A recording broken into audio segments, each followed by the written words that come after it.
कि जिस समय मैया जानकी को रावण हर करके ले जा रहा था, उस समय गीधराज जटायु आते हैं और रावण से भीषण युद्ध होता है।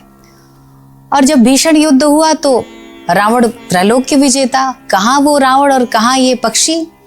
और उस समय रावण ने अपने खड्ग को उठा करके दोनों पंख को काट देता है गीधराज जटायु के, और गीधराज जटायु गिर जाते हैं। उस समय राम जी सीता का अन्वेषण करते हुए जब गीधराज जटायु के पास पहुंचते हैं और राम जी ने गीध को अपनी गोद में लिया, और राम जी को इतना रोना आया, इतना रोना आया, तो राम जी ने कहा कि मैं चाहता हूं कि आप कुछ दिन और जिंदा रहिए। तो गीध ने एक बात कही, जटायु ने कहा कि जो आंखें आपको देख चुकी है वो फिर इस संसार को देखेगी। नहीं प्रभु, अब इससे बढ़कर सौभाग्य, जब तक पंख था उड़ करके आना पड़ता, लेकिन आज पंख कट गए हैं तो आप ही चल करके मेरे पास आए।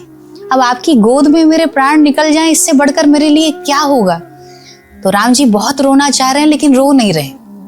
अब ये खास बात ये है कि बाद में यथोचित क्रिया कर्म तो किया, लेकिन लक्ष्मण जी ने पुनः यह प्रश्न किया कि प्रभु ये बताइए, सीता मैया का हरण हुआ तो आप इतना रोए कि पूछो मत, लेकिन एक भक्त जो आपके लिए, मैया जानकी के लिए प्राण दे देता है, उसके लिए रोने में इतनी कंजूसी। क्योंकि मानस की चौपाई आती है कि जल भरे नयन कहत रघुराई।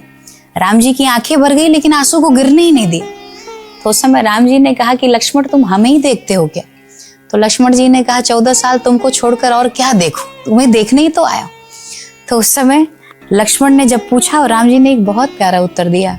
राम जी ने कहा मैं रोना तो चाहता था, लेकिन मैं इसलिए नहीं रो सका कि मैं ये डर रहा था कि मेरा भक्त मेरी गोद में है और उसका कटा भाग ऊपर था, और जिन्होंने आंसू का स्वाद लिया है वो जानते हैं कि आंसू नमकीन भी होते हैं और गर्म भी होते हैं। और कहीं मैं भाव में आ गया और रोते मेरे आंसू अगर उसके घाव पर गिर जाते, उसे बहुत कष्ट होता, उसे बहुत पीड़ा होती। इसलिए मैं रोना तो चाहता था पर मैं रो नहीं सका। तो इतनी छोटी छोटी चीजों का जो ख्याल करे, ऐसे राम जी जैसा कौन हो सकता है।